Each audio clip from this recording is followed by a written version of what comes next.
Hello, everyone. Welcome to the UFS webinar. Okay. This webinar is hosted by the NWS OSTI. The goal of this webinar series is to enhance communication and share advancements in all aspects of the UFS in both research and operational settings. My name is Stacy, and I work with Yan Zhu. She's the program manager at OSTI. I help her coordinate and deliver the webinar. Feel free to contact us if you have any comments or suggestions. Here are a few housekeeping items that I would like to bring to your attention. Due to the high number of attendees, you will be in listen-only mode during this event. You will not be able to unmute. If you have any questions now or during the event, please submit them via the question chat tab on your GoToWebinar toolbar on the right of your screen. The presentations last for about 45 minutes, followed by question and answer for 15 minutes. Please type your questions in the question box during the presentation. Today's presentation will be a preliminary report out on the 2021 DTC UFS Evaluation Metrics Workshop presented by Tara Jensen of NCAR, RAL, and DTC, and Jeff Manikin of NOAA and EMC. Yan Zhu will be introducing the speakers. Before I get started, I wanted to quickly show you how to sign up for the webinar notifications and how to view archived information. So you'll go to the portal at ufscommunity.org, scroll down to the events section, and you will see all of the events, the current events that UFS webinar is presently having. And then you can also go to meeting and workshops. Sorry. You can also go to the UFS webinar series to see the archived events, as you can see here. Today's webinar will be recorded and made available on the UFS portal. Okay, so I will let Yan have the floor. Thank you, Stacy. Hi, everybody. Welcome to the UFS webinar. Today, we are going to have two speakers, Tara Jensen from NCAR, Jeff Manikin from EMC. So Tara is a program manager at NCAR Research Application Laboratory in the Joint Numerical Testbed Program. In the past 5 years, she has been leading the MATPLUS team at the Developmental Testbed Center. The MATPLUS is a very good tools to diagnose the model biases in temporal and spatial domain. It's been developed first with weather verification. It's now being expanded to serve all kind of needs for the UFS development. Tara is a co-lead for the UFS verification and validation application team. She's also a project lead for the UFS R2O cross-cutting infrastructure. She's currently the chair of the AMS Probability and Statistics Committee, also co-lead for the NCAR system for integrated modeling of atmosphere diagnostic teams. Jeff Manikin is a physical scientist at EMC in the branch so-called verification post-processing product generation branch, but he mainly focused on the model evaluation verification. He has been leading this well-known model evaluation group that you probably have seen the weekly webinars from that group on the evaluations of operational upgrades, the parallel runs, and the field assessment.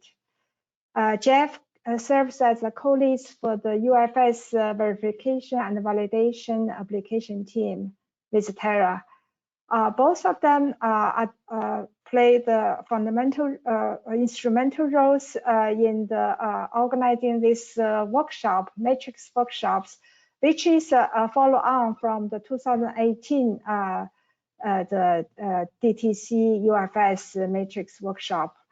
The goal of this workshop, they are going to report the results, is to finalize and make the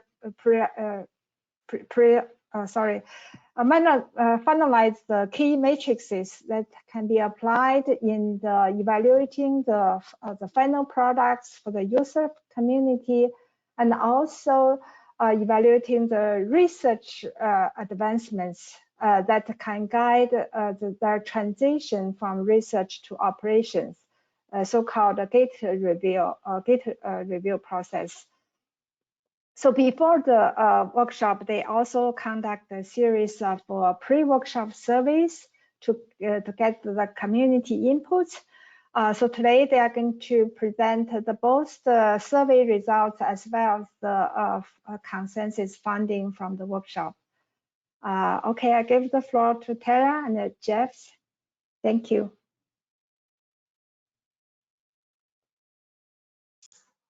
Right. Thank you very much. I'm just making sure people can see my slides. Is that correct? We can see your slides, yes. Thank you. Okay, so thank you, Yan. You definitely gave a great overview about what we're going to be presenting here. This is the preliminary report out. We are still in the process of doing the analysis and the synthesis and so forth. But we're going to lay out what has happened so far.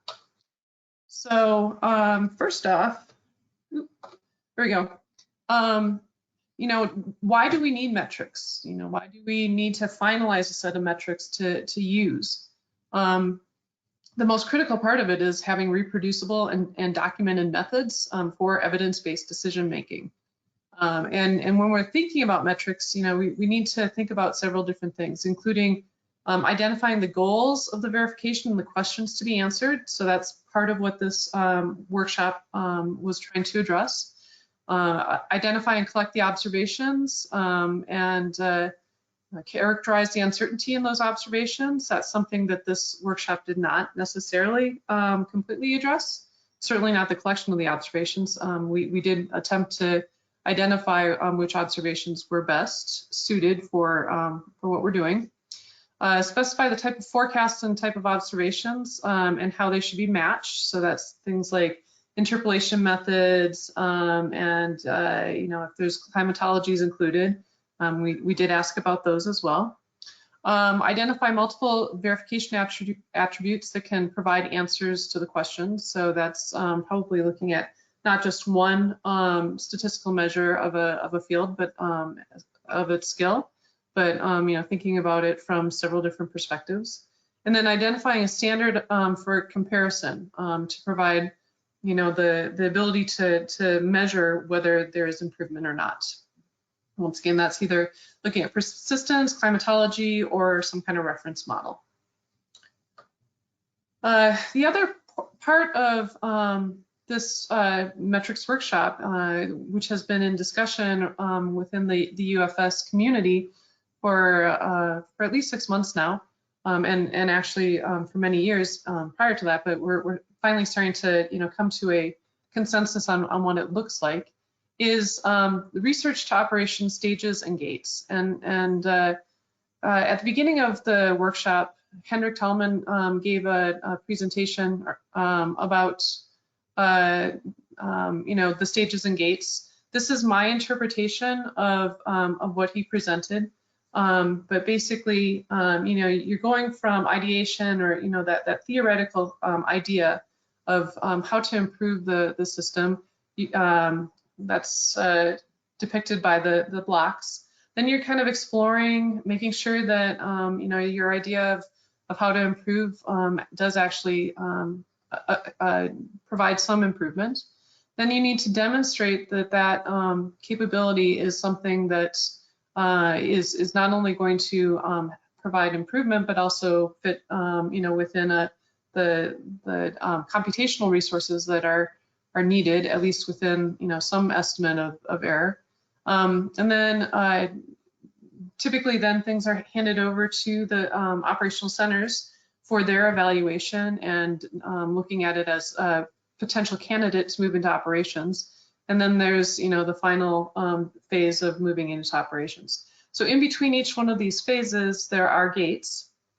And for right now, we're calling the gates, gates 1 over on the far left side, gate 2 kind of in the middle between exploration and demonstration, gate 3 kind of between demonstration and evaluation by the centers, and then gate 4 as the gate between evaluation and moving into operations. And so with that perspective in mind, then we moved into the workshop discussions.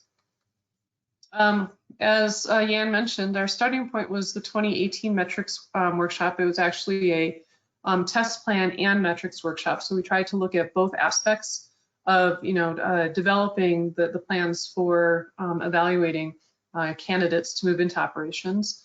We did a lot of great work during that workshop, but there were a lot of things that were still left to be determined and sorted out. And so that's what the goal of the 2021 metrics workshop was, to finalize the candidate lists and actually provide something for EMC to be able to use for its evaluation, as well as the research community to know what they're going to, what their innovations are going to be measured against. So in 2018, we had a lot of categories, everything from global, regional CAM, S2S, looking at process-oriented statistics or diagnostics, marine, tropical, atmospheric composition, and chemistry, land hydro, and so forth. And what we did was we synthesized that into a particular set of measures that seemed like they were the ones that were important to many of the applications. So that sheet is available up on the web and through Google Doc and so forth. We also looked at ensemble and probabilistic measures and so forth. So here's just a sample metrics worksheet that came out of that workshop. So we started there, and then we moved into planning for the workshop. Down at the bottom, I'm pointing out that we actually did 3 pre-workshop surveys prior to the workshop itself. The workshop wound up being scheduled for 15 hours over the course of 3 days. We had live polling, we had a lot of discussion, and while we once again got a lot done, it still wasn't quite enough to come up with that finalized list. So later in this presentation, Jeff's going to be talking about how we're moving through the process and what we're going to do to try and continue that finalization process. So during the workshop, though, day 1 we had a multi-hour opening plenary where we talked about the motivation, the pre-workshop surveys, and the goals. And then we had 1 breakout session. And the breakout sessions were organized based on temporal temporal ranges. So we had short range weather, medium range weather, and subseasonal to seasonal. So breakout group 1 was on Monday, short range weather, and then we looked at the different applications in the medium range weather and subseasonal to seasonal on Tuesday. The reason why we organized around temporal was that we needed to have some kind of organizing factor, and with in essence only 15 hours to have these discussions, we needed to figure out a way to allow people to have a say in the full range of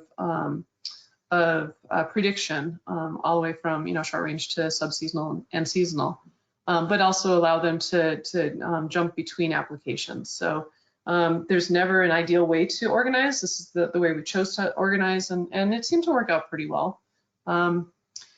So we had lots of great discussion, and then we had a short break, and we pulled together all of the information that we gathered in these breakout sessions. And once again, Jeff's going to go over, what we did actually in the breakout sessions. But in the short break, then we pulled together all of the candidate metrics that were identified in each one of the breakout sessions, and we did some polling to prioritize the metrics by UFS application. So that was at the end of day 2. And then on day 3, we reported out about those results and then had a final breakout session to discuss how those metrics should be assigned to the development gates. And then after that, a final wrap up. So just quickly, participant overview. We had approximately 315 registered. I'd say it's hard to tell exactly how many were on it, how many actually participated, because we did not take, names of people as they were joining the plenary sessions. But we, based on the numbers that I saw, I'd say approximately 200 were participated in the first plenary, and there were 75 for the last plenary at the end of the day on Wednesday. We had 6 breakout groups for short range weather. We had 5 breakout groups that were focused on medium range weather, and then we also had a breakout group focused on DA, which is ubiquitous to all the timescales. And then we had 6 for S2S and 7 for assigning the metrics to gates. Our largest breakout group was 45, and our smallest was 7. And I think that the technology, the fact that we were remote, actually allowed us to have a lot of flexibility to be able to still have a really good conversation with 45 people in a breakout group. And then I have a list of all the folks that were, or all the organizations that participated. So we had participants from DoD, Department of Energy, some international registrants, many of the different organizations within NOAA, both labs and centers and WFOs, regional headquarters, and program managements and so forth. And then DTC, participation from NASA, NCAR, the National Ice Center, and then some state organizations, many of which were focused on air quality and so forth. We had private entities as well as participants from many of the universities. In the upper right-hand corner, you can see a breakdown of the registered participant job categories, or how they identified themselves. So the most frequent job category, once they kind of boiled it down to a few, were researchers and developers. But we did actually also have a sizable contingent from program managers and forecasters, meteorologists, and then a little bit smaller representation from the university, from the students and the faculty. So that's the participant overview. The organizers were the UFS working group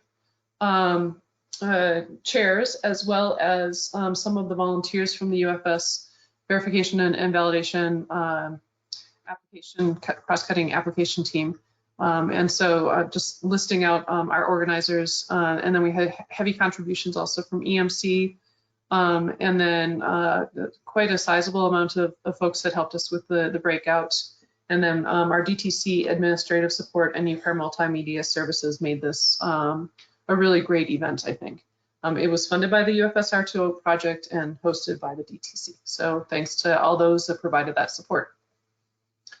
So for the pre-workshop surveys, the methodology was, once again, start from what we knew from 2018. The first one took place in October.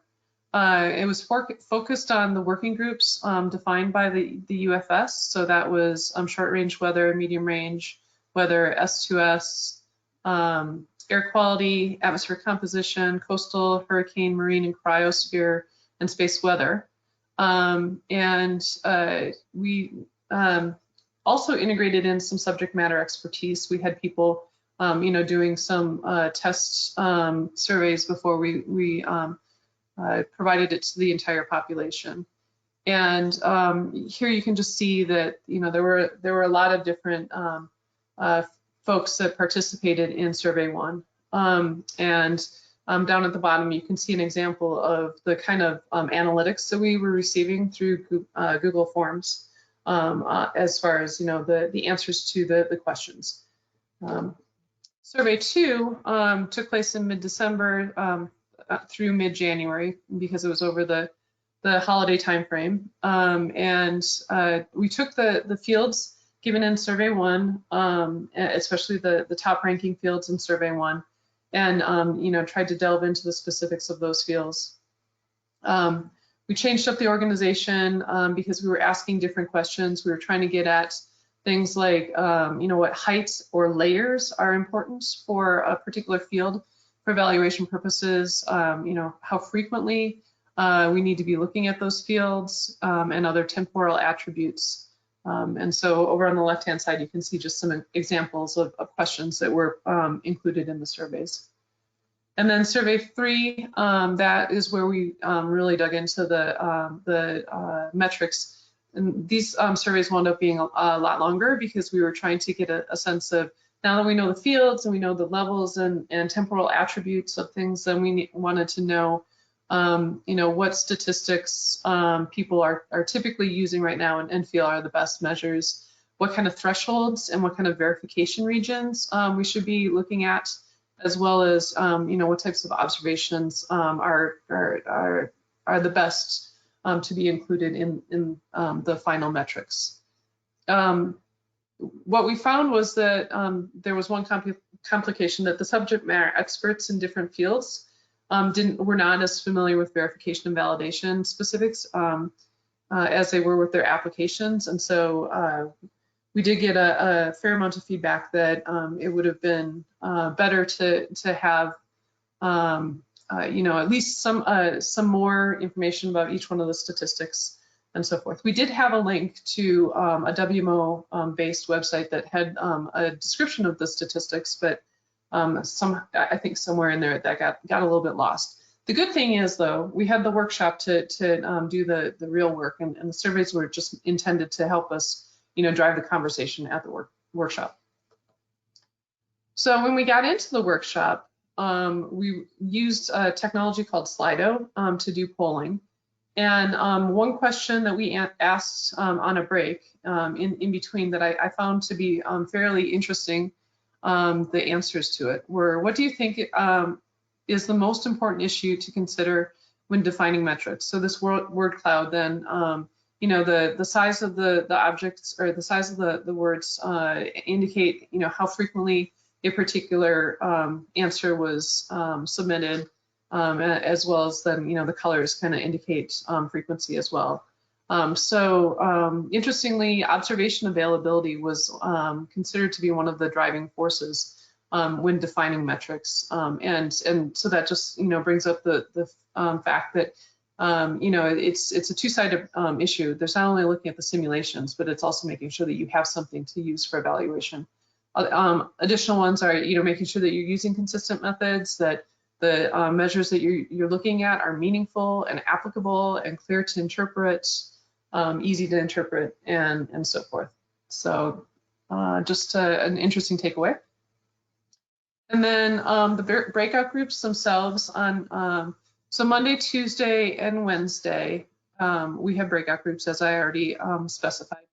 On Monday and Tuesday, the breakout groups, once again, were focused on looking at the temporal attributes, you know, breaking things out based on temporal attributes of the applications. But in each group, first off, we were asking each group to prioritize the upper level and sensible weather fields that were identified during the workshop surveys from basically their parent survey for that particular temporal range. So for short range weather, we were looking at the upper level and sensible weather fields that were prioritized, and asking each group.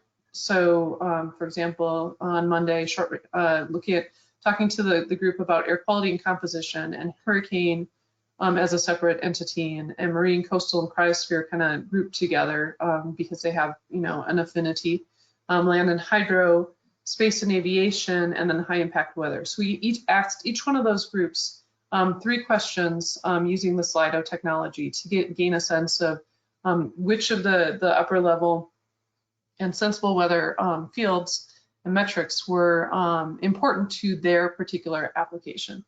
And then ask them to then start working through the candidate metrics and all the information that we had rolled together from the surveys, the pre-workshop surveys, and try to fill in the gaps. And so that was Monday and Tuesday, and then on Wednesday we had a breakdown of stages and talking about how to apply those metrics to stages and gates. And it was, it was interesting, the approaches that were taken. Some people dove straight into trying to apply the metrics to stages and gates, and others had more philosophical discussions about it. And so we had a wide range of recommendations coming out of the breakout groups, breakout group 4.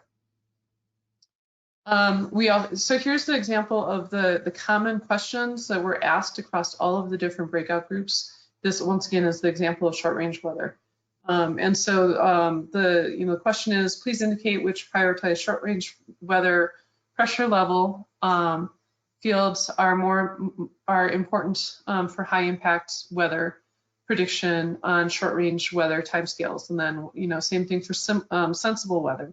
And then a third question is, are the metric attributes that are included in these 2, grouped fields, so the temporal attributes, the regions, et cetera, are those acceptable to the short range weather timescale application? So that just kind of gives us a sense of what we need to dig into, in those common fields that were asked across all the different specific applications.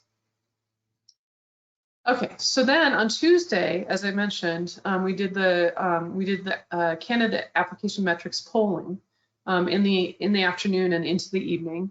The polls, as I said, were generated from the candidate metrics spreadsheets and used in the breakout groups that were used in the breakout groups. There was generally 1 poll per each UFS application. So we had 1 poll for the RRFS, the Rapid Refresh Forecasting System. We actually had 2 polls because we split between medium range weather and S2S for the GEFS application, because otherwise it would have been very, very long and very onerous to take. Poll for seasonal, a poll for the air quality application, a poll for the coastal application, a poll for hydro for the National Weather Model, a poll for hurricanes, which is HAFS, a poll for Great Lakes Wave Model, a poll for marine cryosphere, which is RTOFS, a poll for space, which is WAM-IPE. And then we also added in a couple of other polls at the request of some of the participants. Aviation Weather Center requested a poll on aviation. So we were able to accommodate that. We added one about data assimilation and one about land.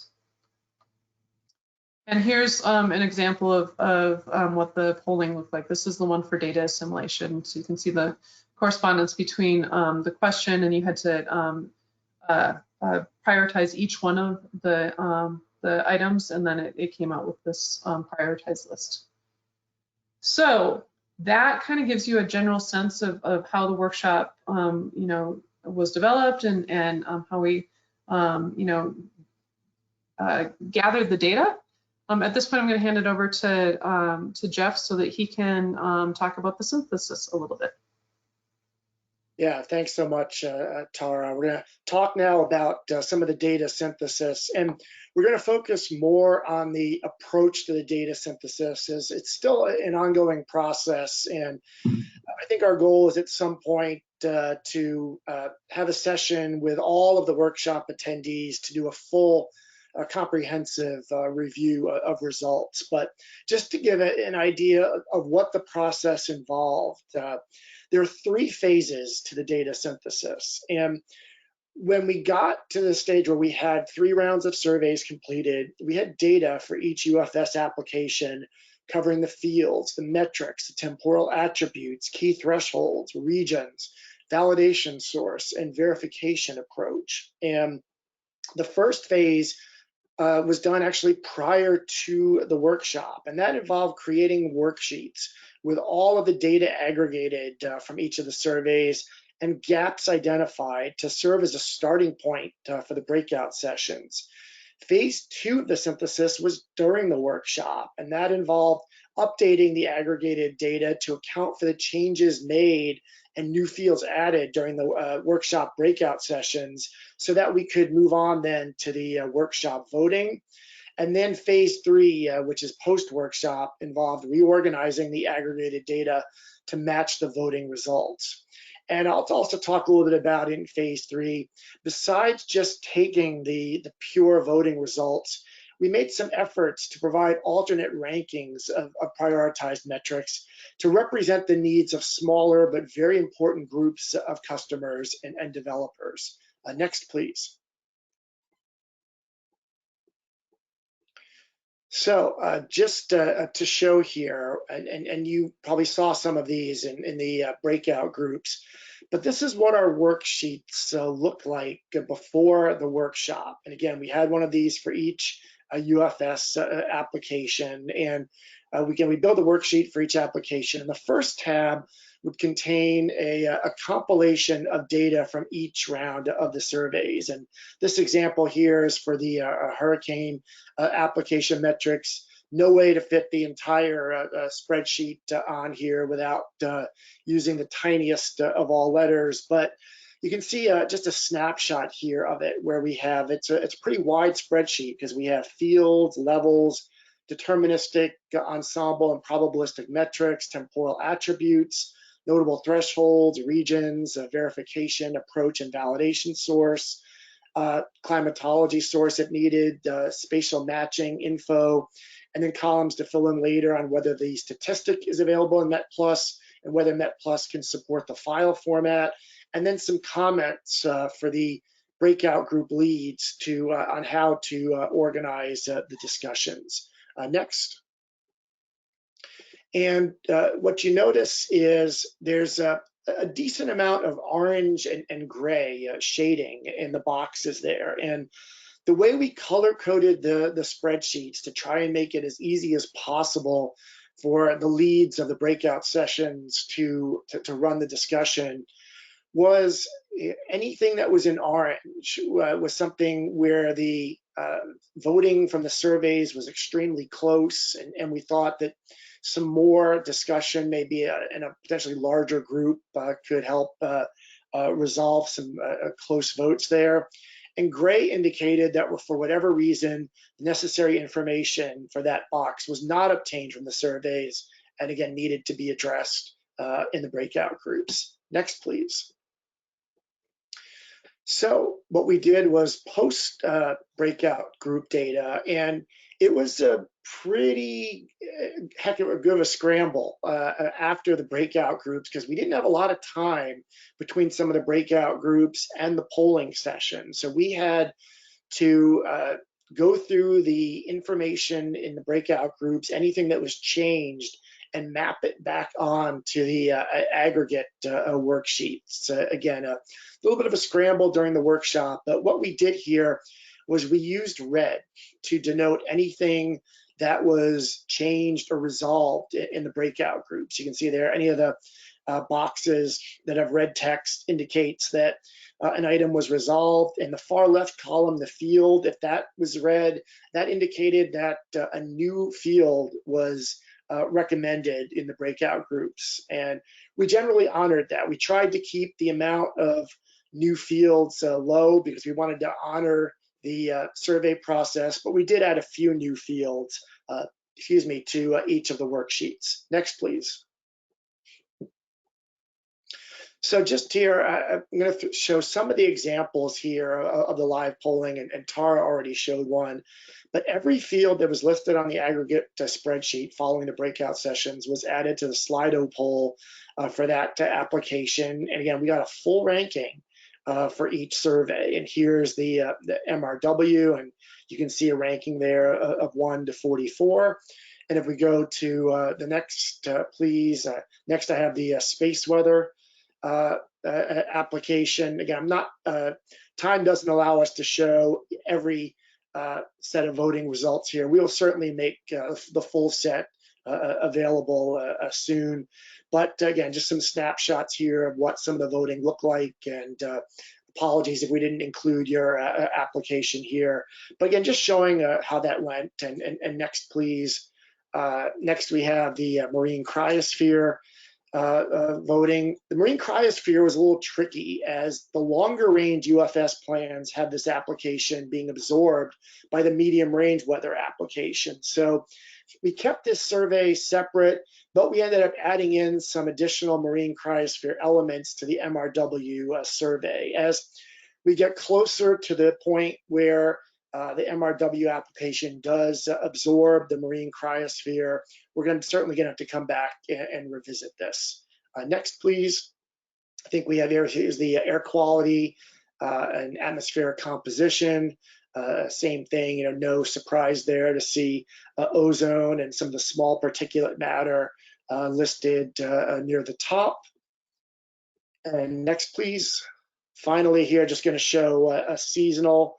I don't think it's a surprise that ENSO metrics are at the top, and anomalies for precipitation, 2-meter temperatures, and 500 heights. Again, a full ranking listed there. Next, please. So now we're at the stage where all of the polling was done at the workshop, and we have a lot of data to go through. And just going to show again here what the process looked like. No way with this time to go through each of them. But here I'm showing for the medium range weather application a worksheet.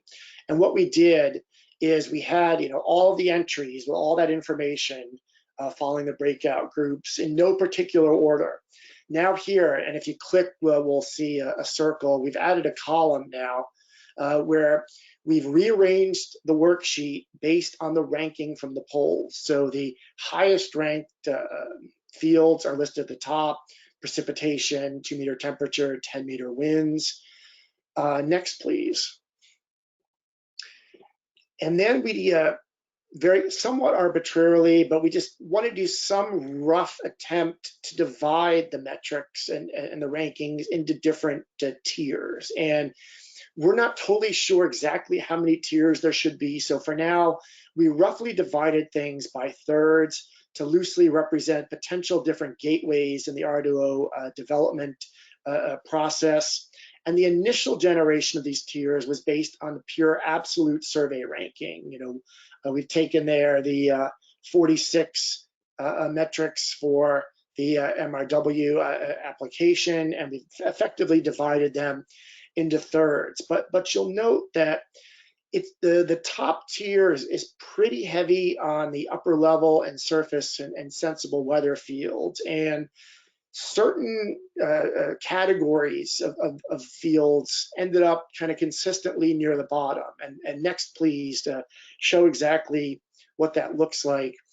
Again, so we call them disciplines, where we had different categories of metrics for, say, the MRW application, and certain disciplines were consistently ranked a lot higher than those in other disciplines. And that leaves out representation from all user and developmental communities if you just do a pure absolute tiered approach. And if you look here, you had 5 categories for the MRW application: upper level, surface sensible, marine cryo, land surface hydro, tropical.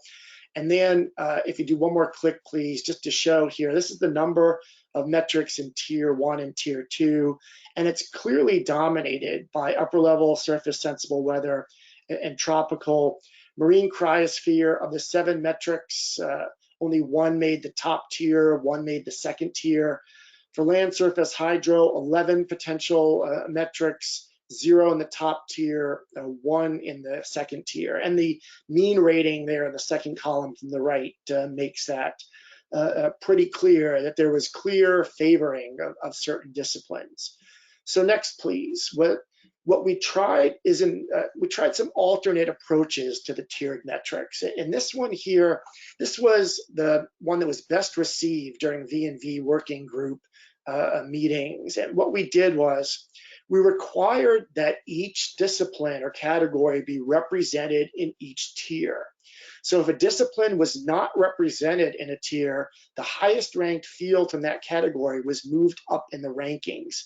So a click, please. And you'll see, again, the tier 1 here is pretty dominated by tropical surface sensible weather and upper level. We don't have land surface or marine cryosphere disciplines in tier 1. So again, if you look there at numbers 15 and 16, another click, please, you'll see that the two bottom ones there, we've effectively moved up the highest ranked field from land surface and marine cryosphere and move them into the top tier so that there is at least some representation from each discipline in that tier. And next, please, that means then that the two metrics, and one more click, please, 2 fields got bumped then to tier 2, but again, those are upper level fields that had plenty of representation already in the top tier. So again, the idea here is rearranging the tiers a little bit to make sure that there's representation from all disciplines. Now, granted, medium range weather, we had some pretty clear-cut disciplines. So does SRW and seasonal. Not all of them are that clear-cut, but again, we're making an effort across the board here to make sure that we get representation across the user and developmental communities. Next, please. Just to show here some of the synthesis from the SRW survey, same kind of thing. We had to do some rearranging there of the tiers. Land surface, hydro, and aviation air quality were not well represented in tier 1. Land surface hydro wasn't even represented in tier 2. So we had to, again, do a little rearranging there. Of note, we were very surprised that some of the severe weather fields like updraft helicity were ranked surprisingly low for short range weather application. But I think that reflects the growing diversity of the high-res modeling customers, and it's not just for a severe weather. There's potentially still room to parse the disciplines even further. Maybe, maybe land surface hydro, maybe combining them, maybe we need to separate them out and get representation from both land surface and hydro in the top tier. That's something I think that we're still sorting out. Next, please. So further steps in the data synthesis. Again, I really want to commend the breakout groups who did a remarkable job resolving many issues, and thank you to the facilitators who in a relatively short period of time were able to get through a lot of the orange and gray on their worksheets. But there are still some gaps on the spreadsheets, especially for the new fields that were added, and those still need to be addressed. And the plan is to bring in some small teams of subject matter experts to fill in those items. We'll also have the experts review the spreadsheets to identify any potential mistakes. Sometimes the selection of verification data set made was inconsistent with the region chosen for verification. So we'll resolve any discrepancies like that. And as I mentioned on the last slide, there's still some additional potential parsing of the disciplines to make sure that we represent all components of the model development and customer needs in the list of prioritized metrics. Next, please. So I'm going to finish my section here with just some brief thoughts on what EMC is going to do with all of the data from the metrics workshop. And I want to thank Jason Levitt, the chief of the verification post-processing product generation branch at EMC. Again, we're heavily involved in this workshop, and thank him for this slide, which shows the aspects of verification and validation and evaluation at EMC, monitoring real-time performance of the models, performing evaluation of parallel and real-time models, developing new metrics and indices, and creating new metrics software and technology with MET+, and again, involving partners and stakeholders, the broader community in evaluations, and supporting the broader UFS community. Next, please.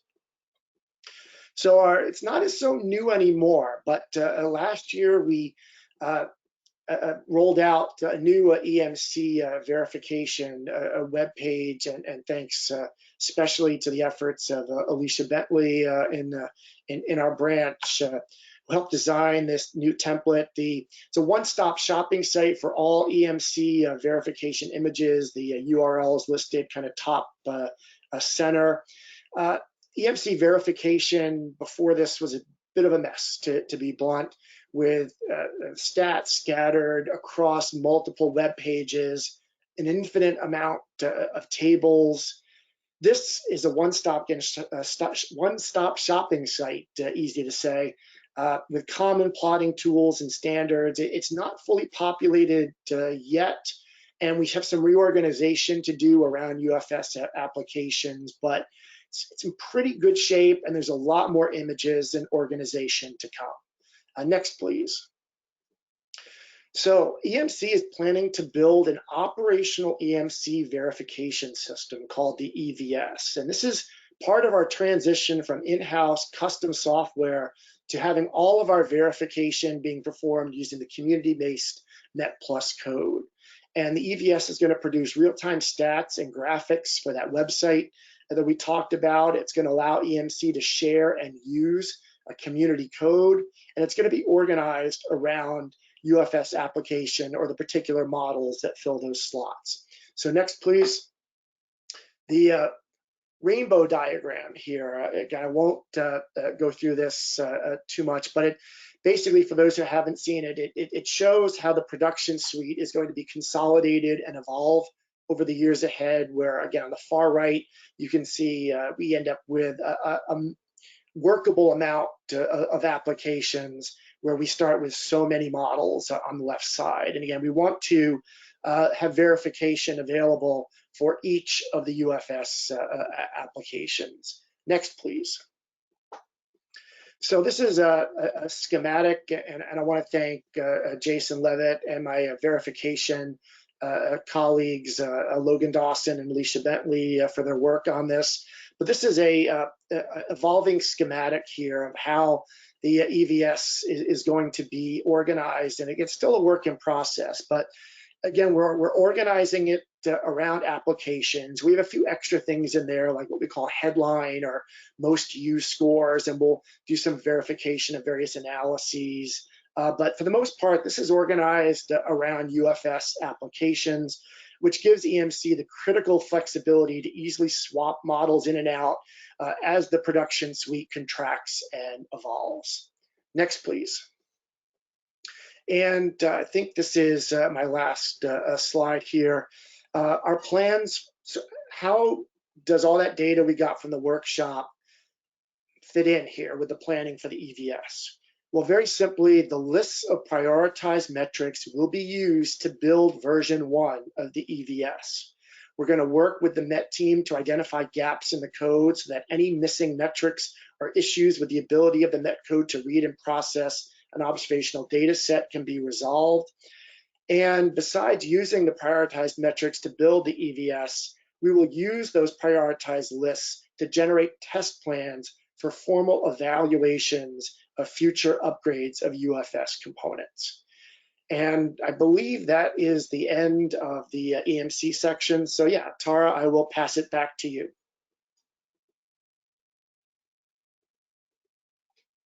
Okay, so we're going to talk about next steps, talk about formulating the SME team, subject matter expert team, to review the metrics and identify the gaps, get this published up to the websites, and then continue to work on implementing the capability into MET+. So just a quick follow-on check as well. At the final plenary at the end of the workshop, we did have a poll that asked what the next steps were. And those were identified as synthesizing the results. That's what we're doing. We're recording our progress here, and we're still working on that. Identify a group of subject matter experts to help refine each application list. So this is a call out to everybody on this seminar and beyond. We are looking for volunteers to help us, kind of refine and curate the lists that came out of the workshop. Another recommendation was to define an authoritative source for what metrics are used and how. We've requested guidance from the UFS steering committee for that. Another suggestion was gather more user stories of how the developers are moving through the lower level gates. That is still to be done. Decide on what goes in each gate. Jeff just reported our first attempt at trying to be able to put a little bit of form and function around that. But we will, work with the SMEs as well to try and, come up with a proposal that will be meaningful for evaluation purposes. Have the UFS application teams develop the metrics for gates 1 and 2. Same thing, we requested that via the UFS steering committee and hope to have the teams included in the subject matter expertise. Also discuss with steering committee where we see the strategic links and what we already have for buy-in. So put that request out for the UFS steering committee to help provide some guidance there. And then have another poll in 3 to 6 months. And we will plan on doing that after the prioritized lists have been developed further. As far as Met Plus goes, we are actually in the process of freezing the code for our next Met Plus release at the end of this month, version 4.0.0. So much of the additional development work that we identify from the list of metrics will be going into the next 2 versions. Version 4.1.0 is slated for the end of December. Version 5.0.0 is slated for September 2022. I also want to point out that Met Plus, we have been putting together an Amazon Web Service machine image to be used on AWS, especially with the NOAA Big Data Project, where the UFS prototypes are available to the community. Right now, we're in beta testing phase and trying to get the documentation and training videos and so forth developed. Expect the availability to the community in the mid-May timeframe. If you want to get a jump start on using the NOAA Big Data Project and so forth, feel free to volunteer to be a beta tester. So send me an email if you're interested in doing that. Just want to say thanks again to everybody who helped make this workshop happen. It could not have been done just by the chairs and the contributors. The folks that are listed below the chairs, like Berkeley Gallo and Jason Levitt, Jack Settlemeyer, Sarah Liu, Lyndon Wolf, Deepthi, Jan, and Christina, they did a lot of the heavy lifting. They're the ones who have been helping us do the analysis. So thank you for all of that help, as well as the MEG team and the breakout facilitators. And if you want more information, you can jump onto the evaluation metrics website that's listed here. You can contact Jeff or myself. Our emails are listed here. You can look for updates. We have been talking about having a follow-on webinar that's maybe longer than just an hour, or a series of webinars that are specifically focused on providing updates to the webinar to the attendees of the workshop in the May to June time period. Also look for presentations at AMS, Providence Stats, and R2O meetings, as well as AGU if there's an appropriate place to do so. If you want to help out with developing metrics, take a look at the DTC visitor program. And for those that are interested, Met Plus is definitely an aspect of using cloud and container technologies. And DTC is hosting a workshop June 7th through the 9th, looking at integrating cloud and container technologies into university NWP curriculum. And so I would encourage you, if you're interested, to take a look at that. And with that, we will open up. We only have 5 minutes for questions. Sorry about that, but we'll take questions. So I don't know, Jeff or Stacy, if one of you can, you know, identify the questions that were put into the question box. Okay. Well, thank you so much, Tara and Jeff. That was a great presentation and a lot of information that we all can use. Thanks so much for that.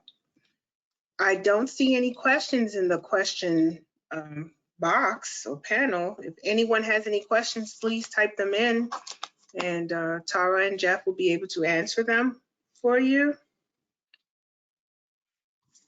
And if not, then we can close. And once again, thank you so much. If anyone has any questions, you can feel free to reference the UFS community.org. You can place your questions there, and a copy of this recording, this will be recorded and it will be placed on the website for you to reference. If anyone has any questions, please feel free to email me, Yanzu, Tara, or Jeff. Okay. I still see no questions, but thank you so much for doing this. Thank you, everybody.